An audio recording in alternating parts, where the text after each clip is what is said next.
lè bọ́ sọ́wọ́ wàláì obìnrin yìí gbá mi kò sẹ́ni tí wọn ò lè gbà á kò sẹ́ni tí ò lè bọ́ sọ́wọ́ ṣùgbọ́n ọjọ́ pẹ́ jù tí mo fi já wọ́n gbá mi o. mo pàdé obìnrin kan lórí Facebook àtijọ́ ń sọ̀rọ̀ ẹ lórí Facebook ó tó ọdún kan tó bá póòsì nǹkan máa kọ́mẹ̀ntì ńbẹ̀ òun náà máa kọ́mẹ̀ntì lórí program mi. èèyàn ńlá ni mo pè é n tó tún wá jẹ́ n fínísì sórí ọ̀rọ̀ yìí ni pé nígbà tí ń lọ Mọ́kà ó ya fọ́tò ní yápọ̀tì póun ń lọ Mọ́kà nígbà ó sì dé Mọ́kà bó ṣe ń sọ̀kalẹ̀ bó ṣe lọ tàwáàfù mo sì kí congratulation ẹ kú rin o àrìnyè láàmú rin o ó ní kí ni prayer point mi mo ní mo fẹ́ là mo fẹ́ jẹ́ èèyàn láyé náà ni oníṣàlá o Káàbà lòun ń lọ èyí òun ó sì bá ń tọrọ láti Mọ́kà ló tiẹ̀ ti béèrè direct number mi mo bá fún direct number mi o òun náà fún mi nọ́mbà tiẹ̀ làbájọ ń sọ̀rọ̀ mo bá ṣèfù nọ́mbà ẹ̀ àwa ti ń sọ̀rọ̀ lórí WhatsApp ó ní lórí WhatsApp ni mo fi bóun sọ̀rọ̀ tóun ó fi kúrò ní Saudi o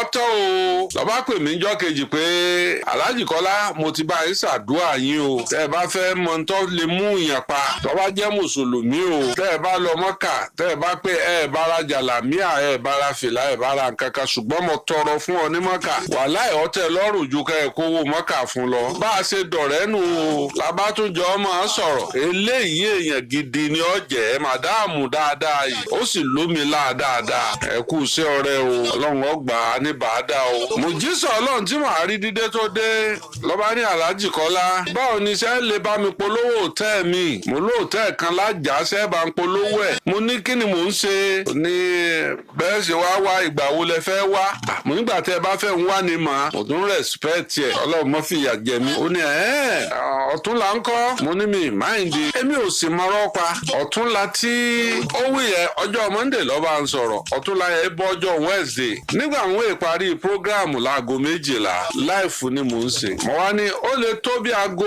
4 kí n tó dọ́dọ̀ yín o torí mo fẹ́ àtẹ́ǹdì sáwọn míì ni o mo ní mọ́tò mi yọnu mo ní wọ́n bá mi ṣe lọ́wọ́ mo ní ó lè tó 4 kí n tó dọ́dọ̀ yín o ṣùgbọ́n ẹ máa retí mi lọ́ba nírú mọ́tò yẹn náà mo ní mọ́tò under pilot ni mò ń lò ẹ sì máa yọ mí lẹ́nu gẹ́gẹ́ bí ẹni tí ò fẹ́ Sowo Kola níwèé nígbà wo lẹ́lẹ́ wá fẹ́ wá yẹn mo ní mò ń bọ̀ lẹ́nìí ẹ má wọrí tó bá di Friday ẹ wá ẹnìkan ṣe bẹ́ẹ̀ ẹ mọ̀ drive mo ní bẹ́ẹ̀ ni ẹ má wulẹ̀ gbọ́kọ̀ wá tó bá di Friday ẹ máa bọ̀ bóyá kí n ra mọ́tò kan fún yín adẹ̀ máa yọ síra wọn nínú advert orí mi lago gbọ̀ngàngbọ̀ngàngbọ̀ngàn pé iṣẹ́ àti ìgbà tí wọ́n ní mo níṣẹ́ mọ́tò tuntun àbí tòkunbọ̀ ní tuntun ni o ọlọ́mọdé òun ogun mọ́tò tòkunbọ̀ láyé òun ó ní bóyá jíìpù ni mo fẹ́ ni o àbí ìlọ́ọ̀sì bá jẹ́ ìlọ́ọ̀sì tó bá gbẹ tó jẹ́ tuntun iye báyìí ni wọ́n ń tà bá jẹ́ jíìpù iye báyìí ni wọ́n ń tà mo ní alájà ẹ má jẹun náà yín lówó pọ̀ ìlọ́ọ̀sì náà dá ń wọ́n máa ní ìjẹ wá ní no problem tó bá di níjọ́ Friday ẹ gbé mọ́tò ń garage kẹ́ ẹ pè mí tẹ́ bá ti fẹ́ kó ń garage kí n lè ju location sí torí èmi ò ń gbélé ibi tí n bá wà kí n ní kẹ́ wá bá mi ń bẹ̀ látijọ́ yẹn ń wòró oorun sùn mọ́ tí n bá ti dijú yẹ́ tí n bá jarun pa lórí bẹ́ẹ̀dì báyìí mo ń bára mi nínú mọ́tò tuntun ajá balẹ̀ èmi náà olóríṣi méjì ni o ṣé n tó ní kárí àlẹ́yìn àbẹ́yìn tí wọ́n ti ṣe ẹ̀yìn ẹ̀ pa mo fẹ́ máa lò ní káà ni mi ò nídìí kárí àlẹ́yìn rẹ̀ oníyùn náà dáa ọkàn ju fọ́tò sí mi ní para oríṣi mẹ́rin ibi tí wàhálà dé nù tí n bá tún wo fóònù báyìí n tó tẹ̀ n tó wo fóònù n tó tẹ̀ ìwà àmọ́ kọ́lọ̀ tí mo mọ́ bí dúdú ni bí funfun ni ọ̀dà ẹ̀mọ́lẹ̀ bíláàkì tó ní tó fàlà ó ní noted kò bá ń sọ̀rọ̀ ọkàn kan sórí WhatsApp náà ni ó ní noted kẹ́ ẹ mọ̀ bọ̀ wá gbé ó ní ẹ fi ṣe advert fún mi ní o mo ní kò sí pọ́blẹ́mù mọ́ mo ti wò ó pé pátákì rẹ̀ á ní ṣe advert fóònù lóṣù 6 gbogbo ara ní mọ̀ gbé lugi lọ́ba dín lálẹ́ Thursday mo bá pè é oníṣẹ́mi ìgbàgbé ọ̀la o àmọ́ ní mo ní ń dúpẹ́ lọ́wọ́ yín náà ni mo ní mo ti pe àwọn àfáà tí wọ́n wàá ṣàdúrà lé mi lọ́la mo ní mo fẹ́ káwọn àfáà ó ṣe special prayer fún yín àwọn àfáà sì máa ṣe ọbọ̀ sí parí oṣù àwọn àfáà ti wà lórí prayer báyìí Alhaji Olootu ẹ ṣeun ẹ ẹ ṣeun gan, ẹ ṣé mo dúpẹ́. Tẹ́ bá dé àwọn nǹkan tí mo lè rí fún wọn bí òjò $100 lọ kí n fún wọn. Ẹ̀yin kọ́ yìí mùjísà Ọlọ́run tí màá rí ọkàn pè mí farara bíi 12 lọ́sàn-án yẹn ni pé ṣé ti ń bọ̀. Mo ní mo fẹ́ máa lọ gáràjì náà ni. Olóhùn wà níbi tóun ti fẹ́ ṣerun. Olóhùn fẹ́ sáré ṣerun pé ibi tí wọ́n ti máa ń bá òun ṣerun ní VI lòun wà. Wọ́n dẹ̀gbọ́n tí ń bá èèyàn sọ̀rọ̀ lóòótọ́ lọ́ba ní òun fẹ́ ra wíìgì kankan. Alhaji Olootu ìjẹ́ lè sáré bá mi sowó kan sọmọdé yìí. Mo lè lò ó ní òun ti kọjá límìtì òun fóònù. Ọba ní 140 mọ̀nà. Òyà ọba ìyá 140 gbágbágbágbá mọ́ kàn tẹ́ lọ ní. Gbágá ń towó dọ́dọ̀ ẹ̀ báyìí. Ìmọ̀ bàrà mi jẹ́ ẹni tó fẹ́ ra mọ́tò àìmọye mílíọ̀nù fún mi. Kí n wá fún 140,000. Mo ní ẹ̀mú ń tọ́ bá dáa bẹ́ẹ̀ bí owó yẹn ọ̀bá pé ẹ jẹ́ mọ́. Olówó wíìgì lásán nìyẹn. Olówó tí wọ́n fi máa fíìsì ẹ̀ náà 100,000. Ẹ farabalẹ̀. Ṣé the same account náà ni ó di gbọ̀ngàn? Ẹni tí ń wá fàǹsẹ̀ kí ni ń wó fò. Ṣé ń kà ó 100 pẹ̀lú 140. Bá ní bí táwọn wo ni kí n máa bọ̀ ó ní bíbí 2-3 hours òun ti bóun parí òun ti padà sí hòtẹ́ẹ̀lì. Bá ní ọjà lọ́ba tó bí 1 hour mo tiẹ̀ ti dé gáràjì mo ti ń àrẹ́ǹjì fún mọ́tò tí ó gbé mi dé àjà o ló lọ́ọ́ gbà o ìyè báyìí lọ́ọ́ gbà o. Bá tó pe nọ́mbà rẹ̀ lọ èyí tí ó wàá jẹ́ ń wọ mọ́tò láti Ìbàdàn mo wá pe nọ́mbà yẹn pé nọ́mbà ò bá lọ mọ́.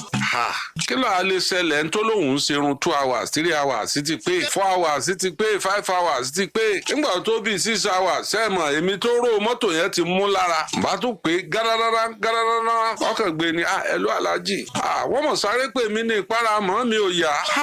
Mo ní láìláìláìláò kí ló ṣe wọ́n àwọn láàrin àgbà ni à ń lọ sí hospital ní tí n bá débẹ̀ máa pè yín. Mo ní ṣé kí n kúkú hold on àbí kí n sì máa bọ̀. Ó ní hold on torí hospital là ń lọ báyìí. Níwájú Ọlọ́run àti èèyàn fúnra rẹ̀ ló pè mí láago 7 àbọ̀ lálẹ́. Ẹ̀lú Alhaji Olootu adẹ̀ ti ra mọ́tò yín o mọ́tò yín ti wà ńlẹ̀ o kẹ́ẹ̀kan gbé ní o. Mo ní mo dúpẹ́ o alájà ẹ ṣé gan bó lára mọ́ mi bó o ní sára wọn mókun ṣé wọn lálàáfíà Ọlọ́run bá ń fún ọ lálàáfíà ọlá aṣáájú ẹ̀dá tí ń jẹ́ mọ̀ọ́mọ́ ọlá Káàbà gbogbo eye service tó kún torí ọkọ̀ Ọlọ́run mọ̀ ṣe mí lójú kòkòrò láyé. Ọkàn ju aago sí mi ní bó ṣe ń di bíi 8:30 lálẹ́. Ó ní ẹ̀lú Alhaji Olootu ó ní àwọn pípù yìí mà tún gbé mi ìdè o. Wọ́n ní mọ̀ mi máa nídìí ẹ̀jẹ̀ a dẹ̀ nídìí owó díẹ̀ báyìí o. Ǹjẹ́ lè help mi sáré bá mi ṣe nǹkan kan sínú àkáǹtì driver mi. Mo ní bí èlò lẹ fẹ́ mọ̀. Mo ti gbé gbogbo ẹ̀ lórí under 500,000 kò lè wọ 1 million.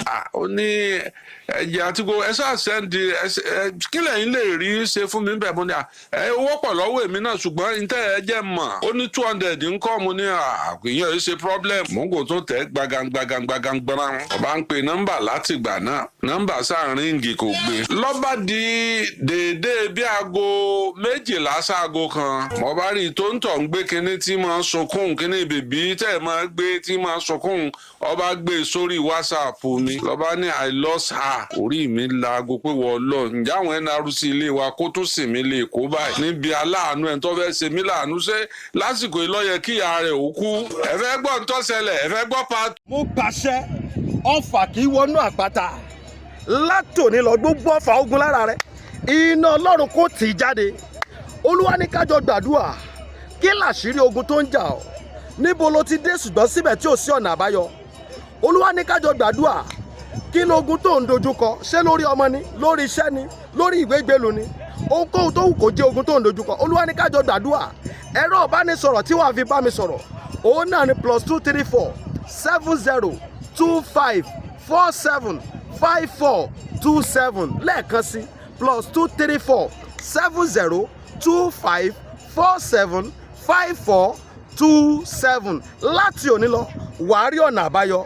Jésù Olúwa wa àmín.